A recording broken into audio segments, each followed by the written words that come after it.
Let me ask you a question. If everything you owned disappeared tomorrow, no money, no contacts, no brand, no audience, and you had to start from zero in 2025, how fast could you rebuild? Most people would panic, but the truth is, starting over today is actually easier than ever if you know the rules of modern business. And today, I'm going to show you exactly how I would build a business in 2025 if I had to start from scratch. Most people think business starts with money, but the truth is business starts with human capital, and human capital starts with your mind, your skills, and your habits. If I had to start over in 2025, the first asset I would invest in is myself, because your income will never permanently exceed your level of personal and professional development. Think about it. Two people can be in the same economy with the same tools and get completely different results. Why? Because skills compound just like money does. Here's the hook. You are either an appreciating asset or a depreciating one, and the market will pay you accordingly. In modern economics, human capital is the engine that drives productivity and innovation. When you learn a high-value skill, you increase your economic output, your bargaining power, and your ability to create wealth without relying on a traditional job. In 2025, the marketplace rewards people who can sell, communicate, analyze data, use AI, create content, solve problems, and influence decisions. These skills are not just talents. They are economic multipliers. One skill can generate multiple streams of income, and one decision to learn can change your financial trajectory for life. Here's another hook. Money follows mastery, not motivation. Motivation is temporary, but mastery is permanent.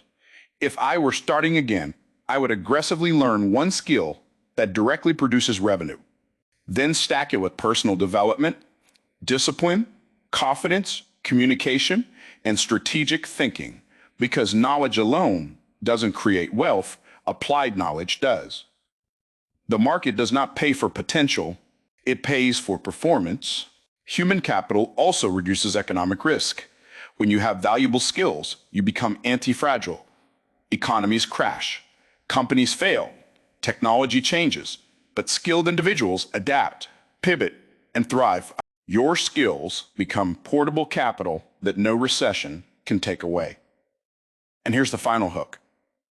The richest people in the future won't be those who own the most assets, but those who can create the most value on demand.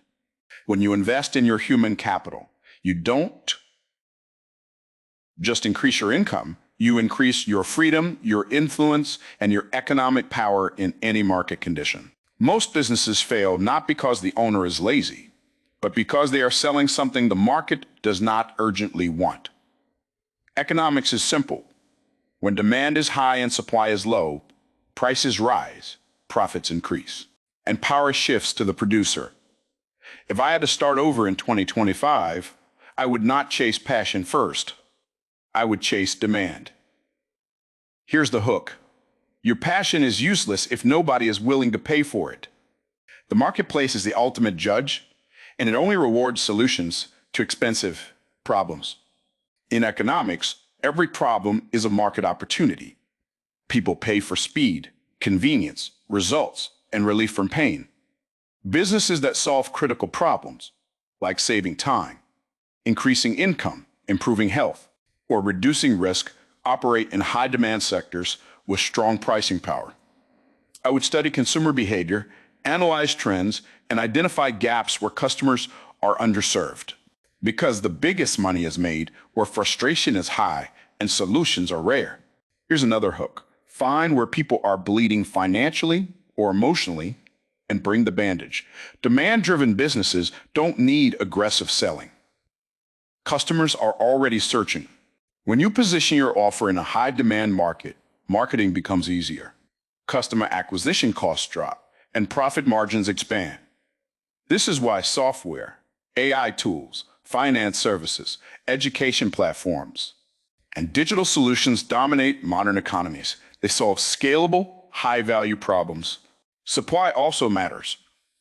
When too many people sell the same thing, prices collapse and competition becomes brutal. If I were starting again, I would differentiate by specialization, innovation, or premium positioning. Instead of competing with everyone, I would dominate a narrow niche. In economics, monopolies or near monopolies command extraordinary profits because they control supply. Even a small niche monopoly can create massive income. And here's the powerful hook. You don't need millions of customers.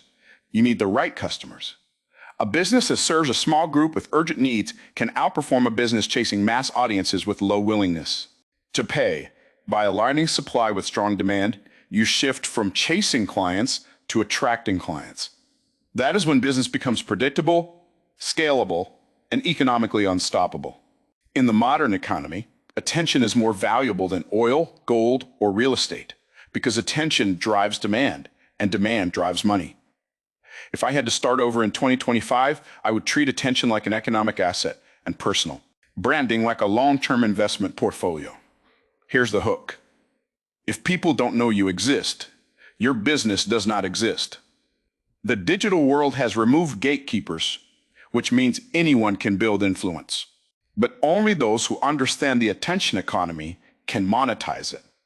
Every platform, YouTube, TikTok, Instagram, podcasts, newsletters, is a global marketplace where attention is traded for trust, and trust is traded for revenue.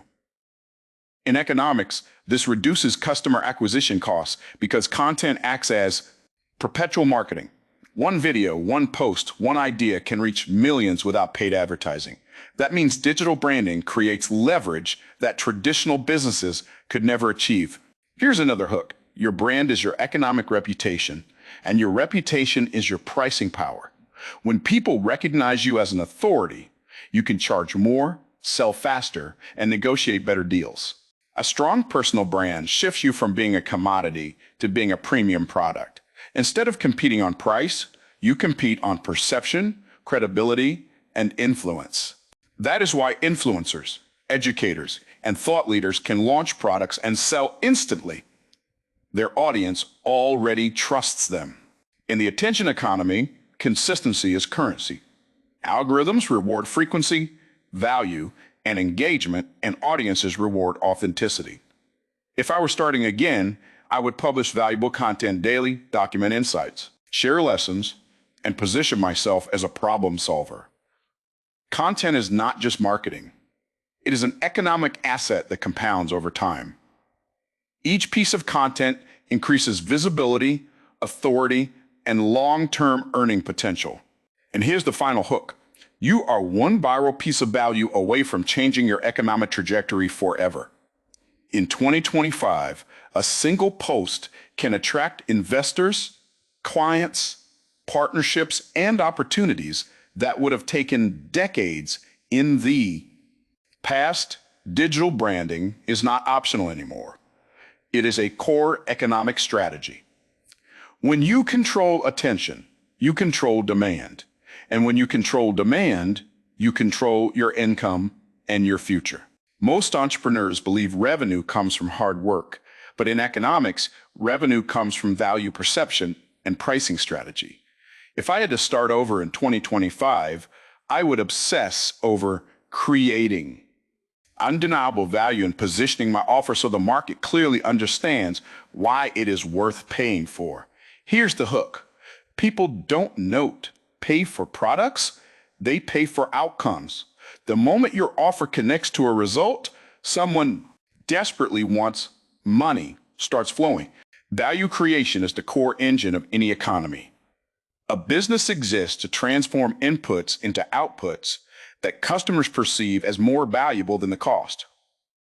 That means your job is not just to sell, but to increase the perceived benefit while controlling the perceived risk. I would design my offer around clear transformation, saving time, increasing income, reducing stress, or delivering convenience. The clearer the transformation, the higher the willingness to pay. Here's another hook. Pricing is psychology wrapped in mathematics. If you price too low, you signal low value. If you price strategically, you signal expertise, premium positioning, and confidence. In 2025, subscription models, tiered pricing, bundling, and value-based pricing dominate because they maximize customer lifetime value. I would structure offers so customers feel they are getting more than they are paying for. While the business captures recurring revenue, in economics, differentiation is everything. If your offer looks like everyone else, the market forces you into price wars. If your offer is unique, you become the price maker, not the price taker. I would stack bonuses, guarantees, personalized outcomes, and intellectual property to create an economic moat that transforms a simple product into a premium solution that competitors cannot easily copy. And here's the powerful hook. Your income is directly proportional to the size of the problem you solve and the clarity with which you communicate it. When customers instantly understand your value proposition, sales friction disappears. When pricing reflects true value, profit margins expand. In 2025, businesses that master value creation and pricing strategy don't just survive. They dominate markets, influence consumer behavior, and build predictable, scalable wealth. In economics, wealth is not created by effort alone. It is created by leverage and productivity. If I had to start over in 2025, I would focus on multiplying my output without multiplying my hours, because time is the only resource you cannot scale. Here's the hook. Busy people get tired. Leveraged people get rich.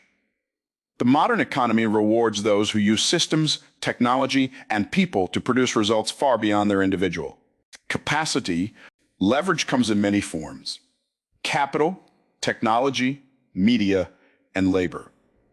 In 2025, artificial intelligence, automation tools, and digital platforms act as economic force multipliers. One person can now do the work of 10, 100, or even 1,000 people.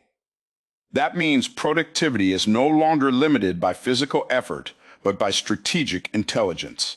If I were starting again, I would integrate AI tools into marketing, sales, research, customer support, and content creation to reduce costs and increase output. Here's another hook. The highest paid people in the future will be system builders, not system workers. Instead of trading hours for dollars, I would build processes that generate revenue repeatedly. Automated funnels, online courses, digital products, subscription services, and outsourced teams allow businesses to scale globally without proportional increases in expenses. In economic terms, this creates increasing returns to scale, where profit grows faster than costs. Productivity economics also means focusing on high-impact activities. Not all tasks are equal. Some tasks generate revenue, others maintain operations, and many waste time. If I had to start again, I would eliminate low-value activities and double down on activities that drive sales, growth, and customer satisfaction. Because in business, what you focus on expands, and what you ignore disappears. And here's the powerful hook. Your ceiling is determined by how much leverage you control. A freelancer with no leverage has limited income. An entrepreneur with systems, automation, and a team can create exponential growth. In 2025, leverage is the great equalizer. Anyone who understands productivity economics can compete with corporations, disrupt industries, and build massive wealth with minimal resources. In economics, money is not just earned, it is allocated. And the way you allocate capital determines whether you stay small or build an empire. If I had to start over in 2025, I would treat every dollar like a soldier with a mission, because capital that sits idle loses power, and capital that is deployed strategically multiplies. Here's the hook. How you spend money today decides how you live tomorrow. Wealth is not built by income alone. It is built by intelligent reinvestment and long-term economic thinking. The moment profit comes in, most people consume it, but entrepreneurs reinvest it. In economic terms, reinvestment creates compounding returns, where money generates more money over time. I would allocate capital into three primary areas: learning, marketing, and assets. Learning increases future earning capacity. Marketing increases demand, and assets create passive income. This triad forms the backbone of sustainable business growth. Here's another hook. Consumption makes you look rich. Allocation makes you become rich. Instead of buying liabilities, I would acquire assets that appreciate or produce cash flow. Digital assets, intellectual property, equity, real estate, and scalable online products can generate recurring income. In 2025, intangible assets like brands, audiences, software, and data are becoming more valuable than physical assets. And entrepreneurs who understand this shift will dominate future markets. Growth strategy also requires diversification, but only after mastery. Many beginners chase multiple income streams and end up with multiple distractions. In economics, focus creates efficiency and economies of scale. I would build one profitable system, optimize it, then reinvest profits to expand into related opportunities. This creates synergy and reduces risk while increasing total economic output.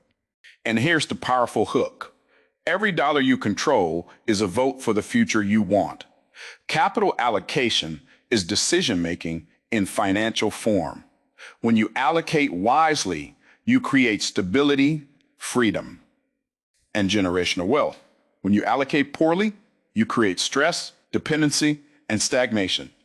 In 2025, those who understand capital allocation and growth strategy will not just survive economic cycles, they will use them as launch pads for extraordinary expansion and financial dominance. So if I had to start over in 2025, I wouldn't be afraid. I would be excited because we are living in the greatest era of opportunity in human history. You don't need permission. You don't need perfection. You just need action. Start small, think big, stay consistent, and remember your past does not define your future. Your decisions do. And if you decide today to build, to learn, and to lead, nothing can stop you from becoming unstoppable.